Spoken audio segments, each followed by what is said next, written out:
He's looking all pumped up, isn't he? Look at him there. A cheeky little cherub for this time of year.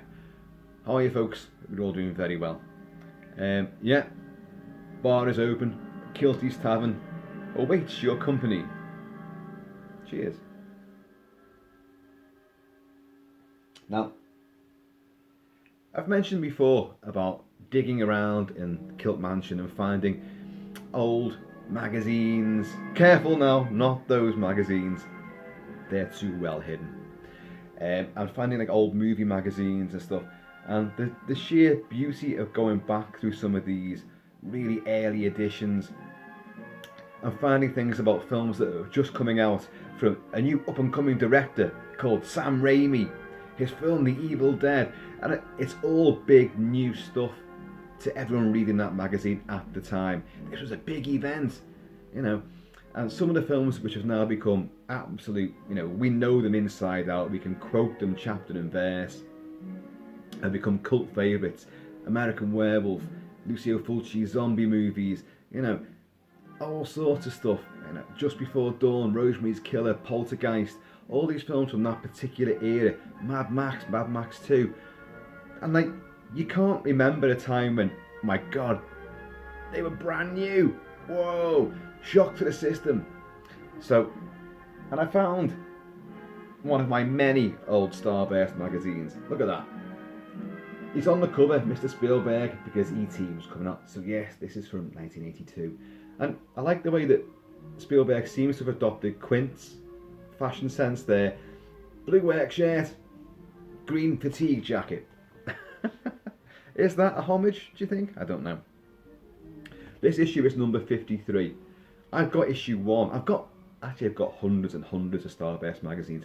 And I've picked this one because there's some great movies in here, and they were really just new at the time, and I can, you know, they were going to buck the trend, and all the reviewers are going, you know, we need to look out for this filmmaker. It's a talent, you know, to watch out for. And obviously, where we're going with this is, if I can get there, Evil Dead. Look at that spread there. Back in these days, Starburst magazine used to do some very sort of outrageous, the way that they put the columns together, the way they use their imagery and the stills from the movie. And looking back at the letters page, they get a lot of flack for some of it as well, because it does seem a little bit haphazard, and you know, sometimes the text is just unintelligible. But you know, I love it. And reading back through this, it's amazing how I remember these quotes back from the day as well. So like Phil Edwards reviewed The Evil Dead, and of course you've got some of the famous publicity shot there, which never appears in the movie, but really was a great shot, and yet is actually quite tame compared to what you do see in the film. And I like the way he says it. He opens this up. This is Phil Edwards. If it were easy to analyse what makes a cult horror film, then genre fans would be in seventh heaven every time they went to the cinema. But it's really the discovery of a film that attains cult status that makes picking one's way through the plethora of exploitation horror movies, which have proliferated over the past few years, so much fun. I can remember seeing Night of the Living Dead in a little flea pit in Paris, Texas Chainsaw Massacre at the London Film Festival, and Halloween in a sleazeporium on Hollywood Boulevard. Each time I was aware that I was watching the work of some inspired talent, and it's doubly sad that Tobe Hooper has never been able to duplicate the sheer bravura in subsequent movies, which is true, you know. But he goes on about like the talents of Sam Raimi and the sheer creative verve and energy and enthusiasm which just completely, you know, fills The Evil Dead to the rafters and back. And of course it does end with the quote from Stephen King, the most ferociously original horror film of the year, which literally catapulted them to, you know, superstardom on the splatter circuit. If you like stomach-churning horror, thrills, spills and shocks, then don't miss The Evil Dead when it comes your way. He does discuss that pretty much most of the carnage has been slightly trimmed in this country, because it was at the time. I was privileged to get an uncut copy from courtesy of British horror novelist and, you know, major literary award winner Ramsey Campbell. He had a full uncut version. Oh yes, and I got that from him. And I was astounded at just how much had been trimmed. the trims are only slight, but they make such a huge impact on it. And here's a weird one for you. I actually thought there was more impact to the version I'd originally seen, the slightly BBFC edited version. Because, take for example where Ash is shutting the door and the hand comes through the door and he gets the rifle butt, the shotgun rifle butt, and goes bang. In the original UK version, it's one impact and the blood goes and the hand goes and comes back through. And of course, in the full cut version, he hits it a few times, bang, bang, bang. Likewise, when his girlfriend is laughing at him, "We're gonna get you," and she's sitting there laughing maniacally at him, and he gives her a savage backhand. In the UK version, he just gives it the one boof bitch slap, and that's it. And it's much more impactful than when you see the full version, and he goes bang, bang, bang, and it's like everything is overkill. Everything is stretched out to a little bit too far. Of course, now I wouldn't swap any cut version for the full version, obviously, because it is an absolute masterpiece. But it's great to see some of these original reviews. Not only the Evil Dead, Creepshow. Look at this. I can hold my breath for a long time. Great imagery. And there's Fluffy, of course. Oh, yes. I want my cake. It wasn't Fluffy that said that, of course. Just Before Dawn. How many have you seen that movie? That was a great rural, backwoods, city folk straying into, bootneck sort of, rural territory where, the locals ain't so hospitable. And it's got some rather nasty moments in it. In fact, there's a line here somewhere, see if I can find it, which always stuck in my mind, even, after I saw the movie and saw the sequence in question. Where is it now? Where is it? Right. It says here, the film opens with two hunters investigating a decrepit wooden church in the wilderness and shows one of them meeting death in the shape of a serrated machete thrust through the groin.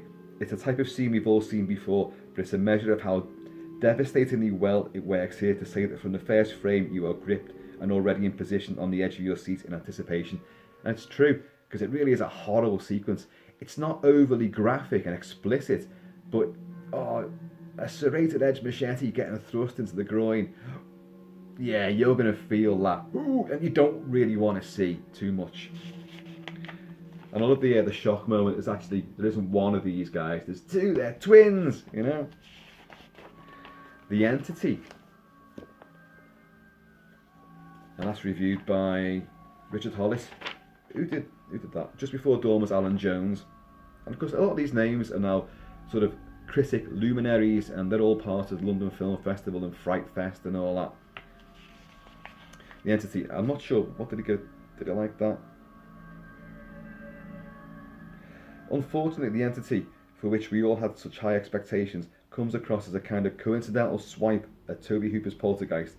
Coincidental because The Entity was completed 2 years ago, 2 years before Poltergeist, and has sat on a distributor's shelf since then.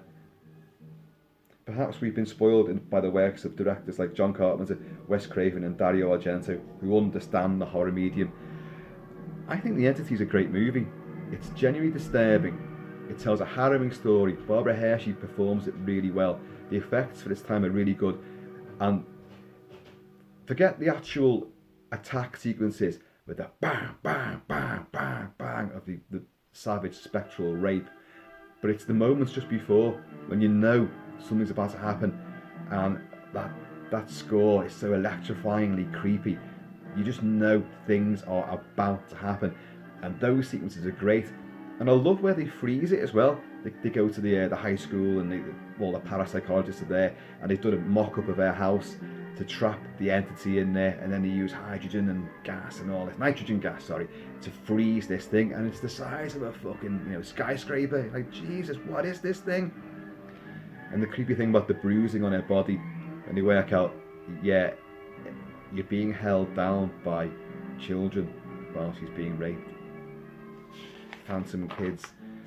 Amityville 2, The Possession.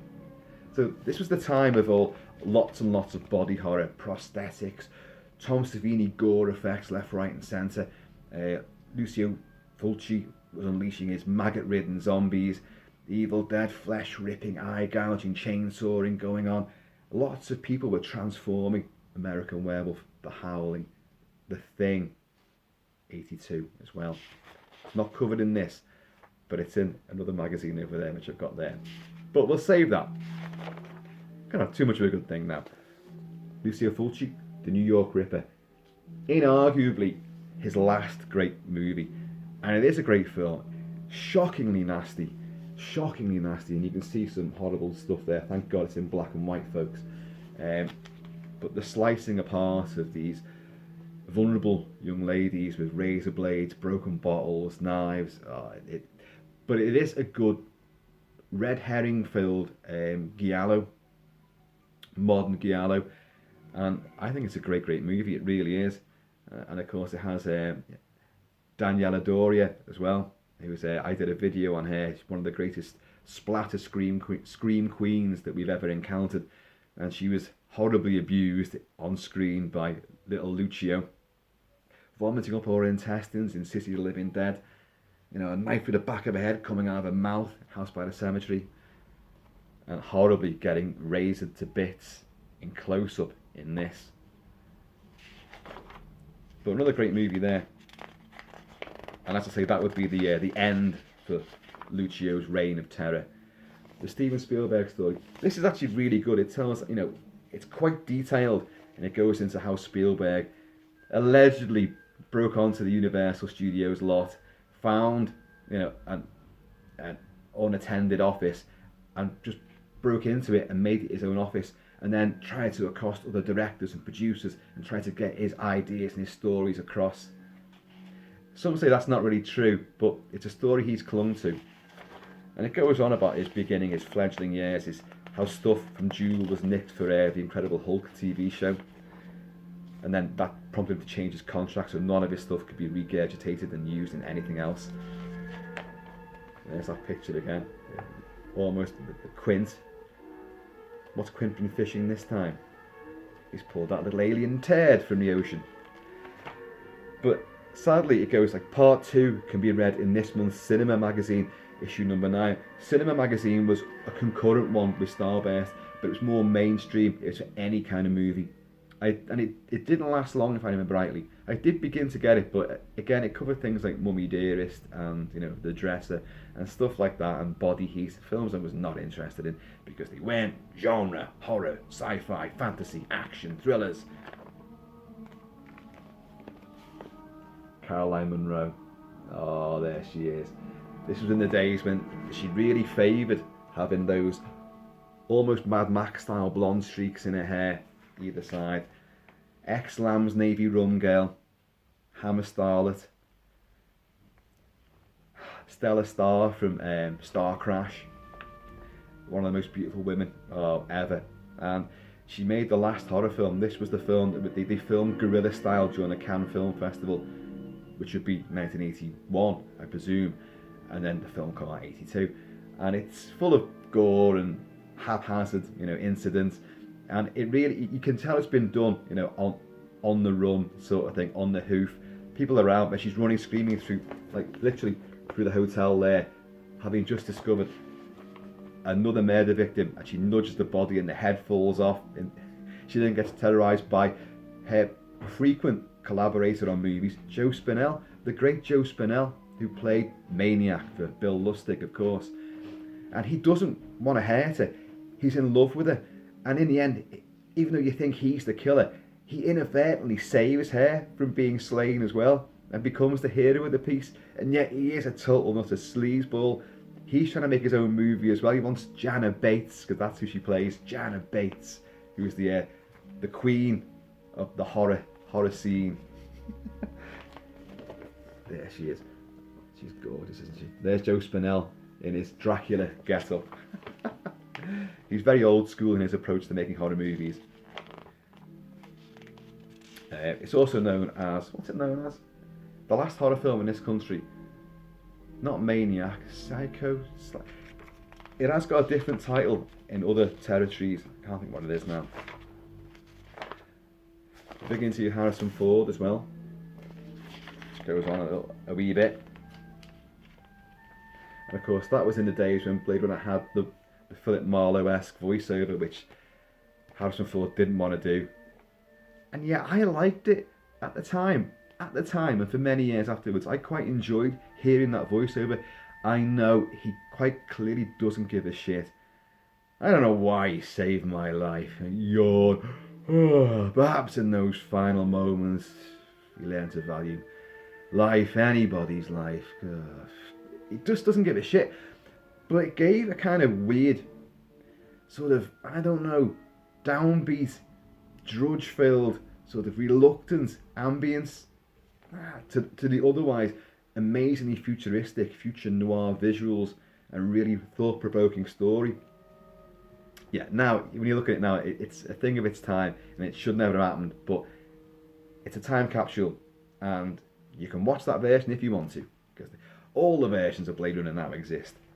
And on the back, who's that? That is Amityville 2: The Possession again, which I watched that in the last 5 years and didn't like it at all, got bored with it.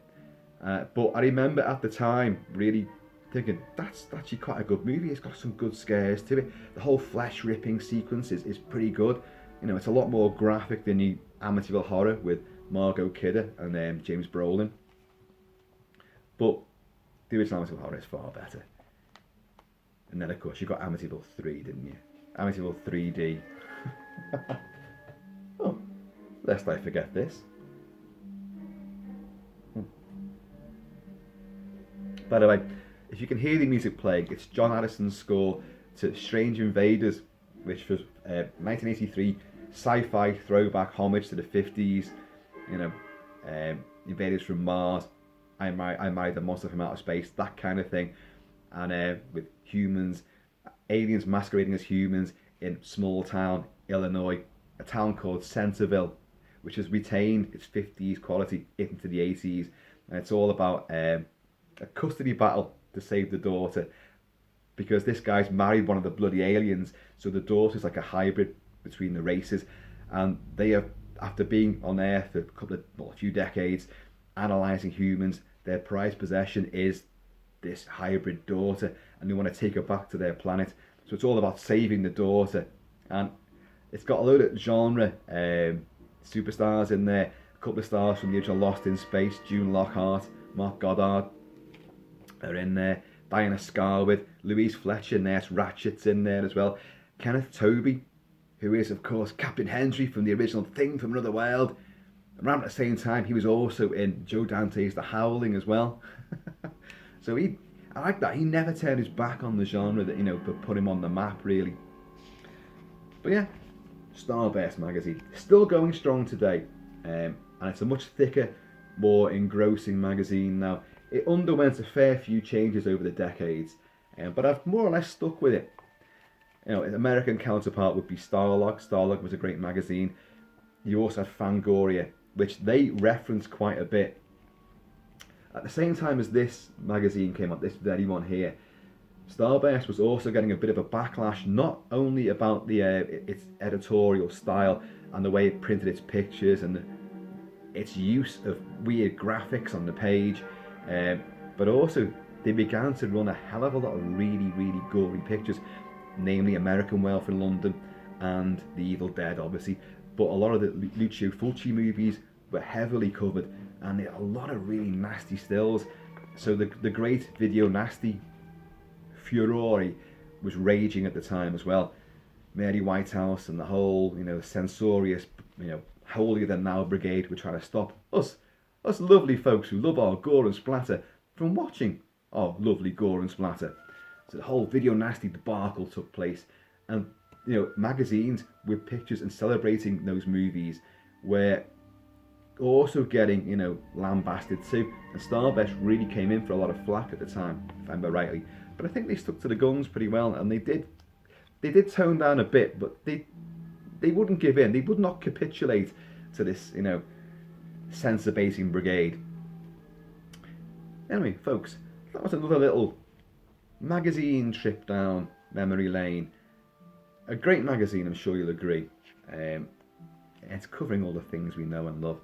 And being a soundtrack collector as well, I always like looking at these old adverts for That's Entertainment. That's Entertainment Records, soundtrack records by mail order or from our shop, which was in 43 The Market, Covent Garden, London, England, UK, next door to Europe. So what, I mean, now pretty much every single film has its soundtrack released. Maybe not on CD now, but you'll get like a digital version of it, a download, you better stream it, you know. But let's just see. Look at this, I've got every single one here. I think there's about 50 lined up here. Alien, Buck Rogers in the 25th Century, Black Sabbath, Les Baxter, Conan the Barbarian, Circus of Horrors, Cat People, Cry the Banshee, Dark Star, The Day After Halloween. Now that was a piss take splatter movie, and Brian May, Australian composer Brian May, did that. Dress to Kill, Dunwich Horror, Dracula, the John Williams, the John Badham 1979 version, E.T., Escape from New York, yes, Forbidden Wild, Final Exam, Halloween, Halloween 2, The Howling, Harlequin, Island Dr. Monroe, Inseminoid, The Island, Ennio Morricone, did a video on that I think, King Kong, John Barry, oh, my heart just snapped again. Maniac, Jay Chataway, Mad Max 2, Poltergeist, Phantasm, Raiders of the Lost Ark, The Sword and the Sorcerer, David Whittaker, get in there, Talon, Star Trek 2, Secret and Nim, Swamp Thing, Seven Voyages of Sinbad, Bernard Herrmann, Tron, Dawn of the Dead. I mean, there's more, but you know, you get the picture. And these were all lovely, you know, old vinyl with lovely sleeves with the poster art on them. Some of them had a little write-ups inside, some, but you know, not many. But they were great, and I've still got a hell of a lot of vinyl. So most of those I read out there, I've got them on vinyl as well. And then every subsequent version ever came out, and of course now you've got the full, complete versions of most of those. So you know, although I love those days, going in, you know, the shop to get your Starburst magazine. No internet in those days. Had whiskey then. And to get news of what was coming out, what films were out there, you know, you'd have to get something like this. There was nowhere else you could go. You know, a couple of trailers on TV, Barry Norman on Film 80, blah, blah, blah, whatever. You know, and that was it. That was your outlet. That was your conduit into what Hollywood was throwing out into the world. But the likes of this were this is what you killed for, and I envied their job. They were going to press screenings, they were going out to Cannes, they were going to America, they were interviewing the stars and the directors, you know, and they'd come back with all these scoops on what was coming out. What a life. I had a stint of that for local press around here back in the, when was it? Early 90s, I think it was.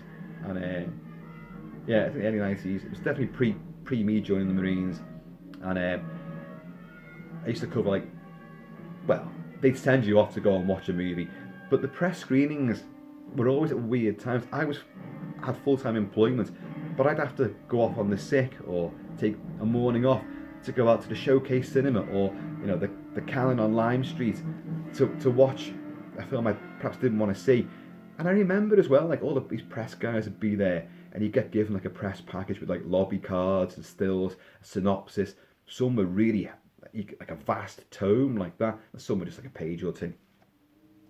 But before you went into the film, I remember loads of times there'd be cream cakes, lots and lots of fresh cream cakes. It's the last thing I wanted to, you know, have before I went to watch a movie. I didn't get that. It was a touch of refinement, I suppose, to keep the journos and the crits happy. I don't know. And then I'd submit my reviews. Again, no internet. You didn't email it. You typed it up. Shing, ding, like that. Oh, fucking spelling mistakes. Oh, all that messing about. And changing ribbons and that kind of stuff. Print it up and you give it to the editor. And then the version that went out was usually shortened and they'd edit it so that sometimes, not often, but sometimes So I've encountered what these guys must go through with editors and that. The gist of what you were saying, your train of thought has been derailed, and sometimes that could be quite catastrophic. The point you were leading to has either been lost completely, or it's been sort of reversed by the way that they've shortened your paragraph or reworded to fit it together, what you've said. Hang on a minute, I didn't mean that.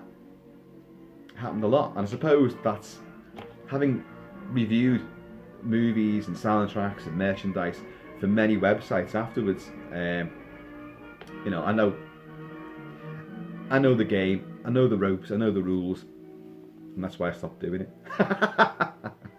Because now, like this, in this forum, I can tell you exactly what I think about something, and no one can go, oh, no. Well, you can after the event, but you can't chop and change what I'm saying right now. The power. So, folks, Starburst. Do you want me to cover another magazine? Show you what was in that one? Little glimpses through yesteryear? Well, I will. But that'll be another video. So, for now, you guys, please enjoy yourselves. Be happy, be healthy. Take it easy. Keep it kilted, keep it Celtic. And if you can, you know, dig out your old magazines and stuff. I've said before about digging out games and merchandise, whatever you got lurking in your cellar, in your attic, in your cupboard, your wardrobe, your whatever, bottom of that drawer. You're going to have loads of things there which, you know, from yesteryear. Don't chuck them out. It's part of being a hoarder and a collector like me. I said hoarder, not a whore. That's definitely a different video. Part of collecting means that you do amass stuff over the years, the decades of your life, and then you forget about them. And it's so wonderful to go back and relive these things. That's why I love these magazines. I used to collect Total Film and Empire right from issues 1, you know, for both of them, and I collected them for many years. But I think I told you I've slung out pretty much all of those because they don't have that nostalgic value to me at all. They're very slick, they're very glossy, they're not that highly opinionated.